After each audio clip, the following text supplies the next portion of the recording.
invite up Pastor Douglas Wilson, all the way from Moscow, Idaho, to give his talk.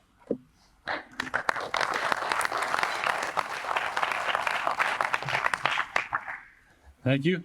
I must begin by thanking the organizers of this event for the invitation to speak to you all. It is an honor, and I'm very grateful to be here. My topic tonight is immigration and a biblical worldview, and I have decided to get off on the wrong foot by quoting Russell Moore. I trust it will not be too distressing to you, and I promise to try to fix things a bit later. So Moore said this in 2019, quote, "An evangelical Christian who despises immigrants is an evangelical Christian who is self-defeating and self-loathing, because most of the body of Christ on earth right now, not to mention heaven, is not white, is not middle class, is not American, doesn't speak English." This statement is an almost perfect misrepresentation of the concerns that many of us have about the state of the southern border. First, I would like to state those concerns a bit more accurately, and then follow it up with some theological observations about them. Along the way, I will make some brief observations about the state of our nation, the immigration crisis simply being one skin blotch among many on a diseased body. And lest anyone despair, I will conclude with a glimmer of flickering hope. Suppose that you had a family that was taking care of 3 foster children, and suppose further that this couple was really gifted in how they would care for the children entrusted to them. Say that they were good at it. Now suppose further that the town council where they lived decided to follow the progressive logic out to the utter frozen limit. And so one day some social workers showed up with 28 additional foster children and forcibly installed them. Suppose also that about 5 more latchkey kids from the neighborhood decided to join the party, coming in as volunteer squatters. The father protested all of this vigorously, and a small controversy ensued. In the midst of that controversy, let us suppose that Russell Moore wrote an editorial in the New York Times about how evangelical parents really need to learn how to stop despising foster children. Evangelicals who despise foster children are not walking as Christ would have us walk, and so on. The father replied to this, but almost no one was listening to him by this point. He said that when the controversy first began, he was actually loving 3 foster children. Now he was dealing with 36 and was not really able to love anyone. He added that it was not foster children he despised, rather it was chaos he despised. In short, Moore's rhetoric simply poisons the well, assuming that any disagreement over unrestricted immigration must be bad faith disagreement. He assumes it must be driven by a contempt for the immigrants themselves and undergirded by a deep desire to ensure that heaven will be as much like a whites-only restaurant in 1950s Alabama as possible. Perhaps, and I merely make the suggestion, this is not a fair representation, and maybe we shouldn't take it too seriously. Now, I just used the illustration of an individual family in order to make the point that it is possible to object to chaos without despising people. In fact, objecting to chaos is a way of loving people. So if a wife asks her husband if they should have the Smiths over this week, and he says, let's wait because we've had a lot of company this month, suggesting they might want to wait a couple of weeks, it would not be to the point for her to ask him why he despised the Smiths. He doesn't despise the Smiths at all. He just wants everyone to have a pleasant time, and managing resources and time wisely is usually an important part of this.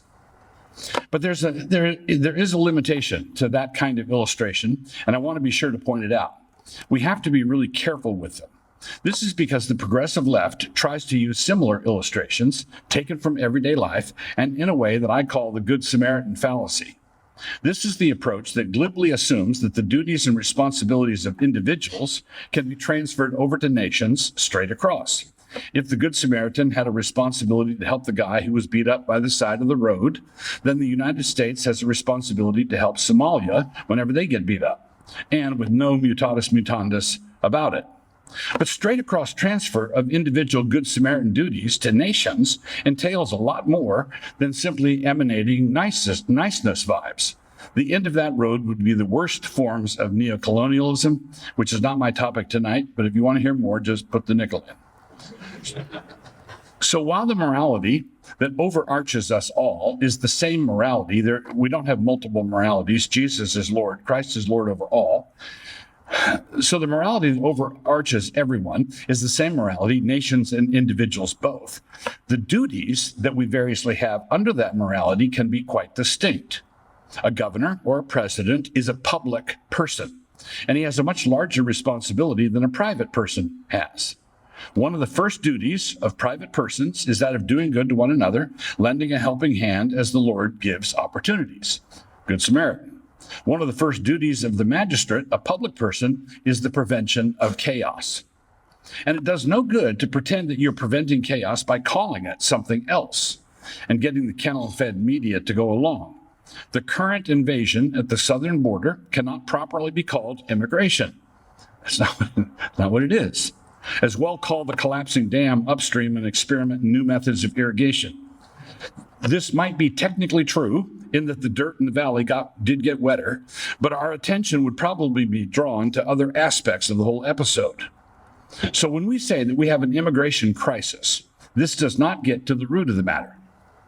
Immigration is simply the raw material of the crisis as it is manifested in a particular quadrant. Elsewhere, the same fundamental crisis rides on different platforms. The crime crisis, the education crisis, the sexual disintegration crisis, and so on. And let's not forget the environmentalist crisis. And no, I don't mean the environmental crisis. We have plenty of resources, but we do have an environmentalist crisis. Way too many of those guys. Clogging up our woodlands, our waterways, our atmosphere, and our pristine coastal beaches. But I got distracted again. Underneath all of these is the foundational crisis. Everywhere we look, we see the breakdown of order, discipline, standards, structure, the rule of law. That's the crisis. Think of it this way. If there were some food fights in a junior high cafeteria somewhere, one on Monday and another one on Thursday, we would describe both of those food fights in terms of a breakdown of discipline and order. If we were investigating the root causes, we would likely look at the superintendent's approach to discipline, let's say. That is where the problem actually is. We wouldn't describe the first one on Monday as a meatloaf crisis and the second one as a macaroni and cheese crisis, even though those were the dishes that were being thrown on their respective days, right? It wasn't a meatloaf crisis. It's not a macaroni and cheese crisis. It's a discipline crisis. Now, I'm going to ask you to follow me closely here because there's a subtle theological point that I would like to attempt to make at any rate. I do not wish to trespass upon your patience, and so I will try to come straight to the point. The nuanced theological doctrine that I would like to persuade you of this evening is this: the prevention of chaos by the magistrate and the fomenting of chaos by the magistrate are not the same kind of thing. They're different. The prophet Isaiah put it this way, Isaiah 5:20, "Woe to those who call evil good and good evil, who put darkness for light and light for darkness, who put bitter for sweet and sweet for bitter." But we are living in a time when God has struck our rulers and leaders with a judicial stupor. We live in demented times, and the chaos on the southern border is simply one more seizure in a long train of seizures. We can say of our rulers what was said of ancient Israel when they fell into the blind stupidity of disobedience.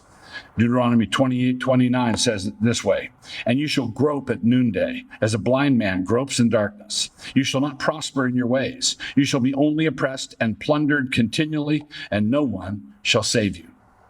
The various seizures present differently and in different places, but all of them are manifestations of the same disease.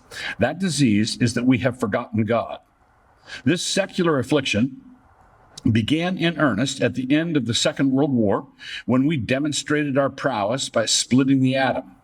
That's how it started. So how is it going? We are no longer able to split up the boys and the girls at a junior high school dance. Nebuchadnezzar really was a great emperor, but his pride reduced him to the level of a moo cow.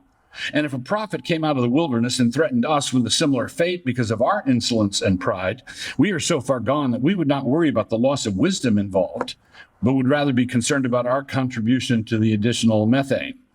So let's return to the question of immigration. I do not know of any sensible conservative who would object to legal and orderly forms of immigration in principle, although I agree with the point about our current moment that was made. The father in my first illustration did not object to foster children. He had 3 of them. The objection is to turmoil on the southern border, all of it overseen and governed by rioting emotions. There's more wisdom for us to be found in Deuteronomy 28. When Israel obeyed the law of the Lord and followed him, one of the blessings of this was that she would be, quote, the head and not the tail, Deuteronomy 28:13. And when ancient Israel disobeyed the law of the Lord, forsaking the God of her covenant, the end result was the reverse of this. The foreigner shall be the head, and you shall be the tail, Deuteronomy 28:44. There are many scriptural descriptions of judgment falling on a nation. One of them is when your streets fill up with a language or languages that you don't understand. It is, of course, a challenge to be a stranger in a strange land. It is more of a challenge to find yourself a stranger in your own native land. It is a challenge reading street signs in a foreign country. It is a completely different kind of challenge and heartache when you can't read the signs in the town you grew up in.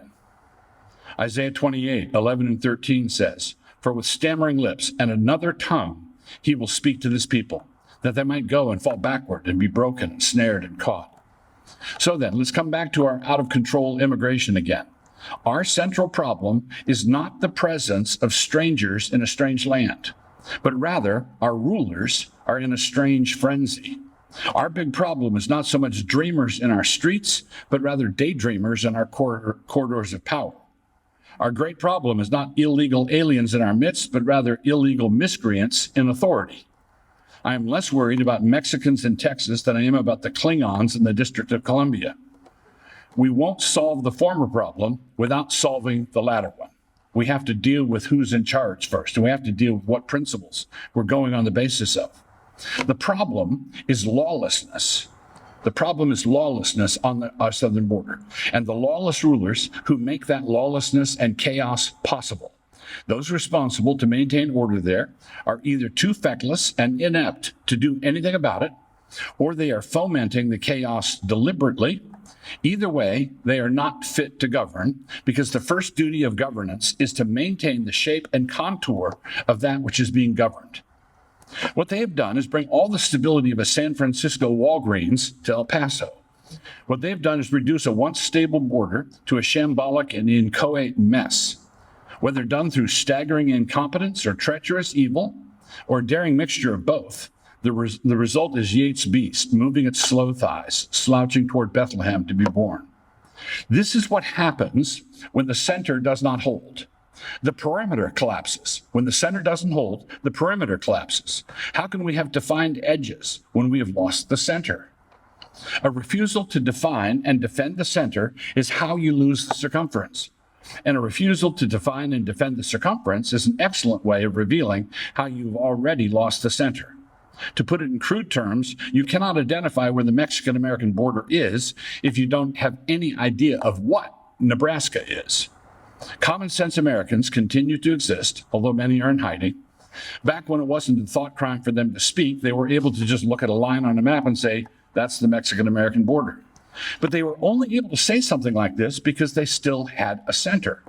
That center involved a knowledge of civics, an understanding of history, affection for a constitutional republic, a grasp of the rule of law, and most importantly, they had not forgotten God.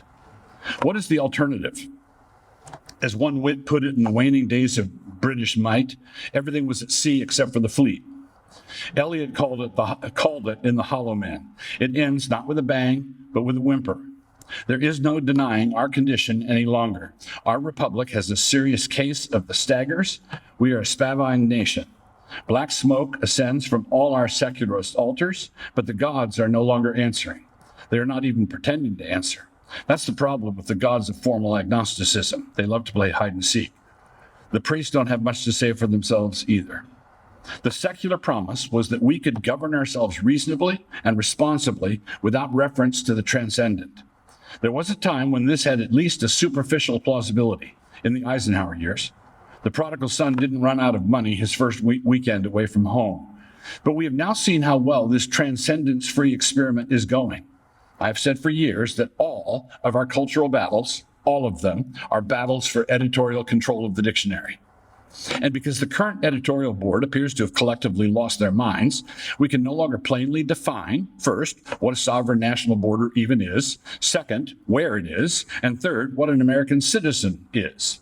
We are now having to deal with those who seriously argue that a refusal of voting rights to undocumented, insert non-offensive collective noun here, is voter suppression. It is a violation of human rights, human dignity, and human flourishing. Great. So what's a human then, we then ask? Surprised them with that one we did. We weren't expecting tough questions. Without understanding humanity as bearers of the image of God, male and female, our globalist principalities see us all as nothing other than teeming herds of carbon on the hoof that plainly needs reducing, and which they have the right to move around as they please. We are living near the conclusion of C.S. Lewis's great book, The Abolition of Man. For myself, I'm not looking forward to the drive to Abilene. The psalmist laments those who would frame mischief with a law. Psalm 94:20.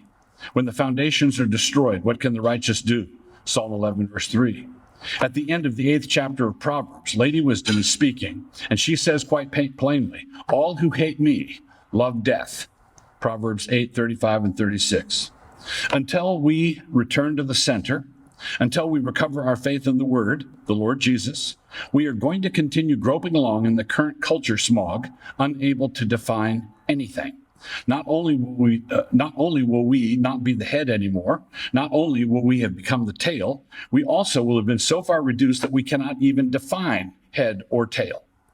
But in the grip of our relativistic and postmodern choose-your-own-adventure crisis, we will console ourselves as a tail that identifies as a head. Delusions do have their compensations. Now, I'm aware that some of this might seem pretty bleak to you. Perhaps you are unsure of just how much more of this biblical hope and encouragement you can take. You might want to take a moment after this event to thank the organizers for inviting such an uplifting pastor. But I really am optimistic, and for a number of reasons, and I'd like to finish with this. There's the medical reality. This high fever must break or the patient dies, and I don't believe the patient is going to die. I have reasons for wanting to make application of the words of Jeremiah 29:11. For I know the thoughts that I think toward you, says the Lord, thoughts of peace and not of evil, to give you a future and a hope. To give a future and a hope. Although this is application, not exegesis, there's comfort to be had right there. Or to borrow a phrase from our friends in the climate cult, in the long run, stupidity is not sustainable. Or take the formulation found in Stein's law. Anything that cannot continue on indefinitely won't. 9 miles of bad road can seem like a really tedious forever business, but then you find yourself on a freshly paved freeway and a sensible speed limit. And fourth turnings always seem like the new permanent reality until they suddenly aren't. So I'd like to close with a reference to Psalm 30, verse 5. For his anger is but for a moment. His favor is for life. Weeping may endure for a night, but joy comes in the morning. Thank you.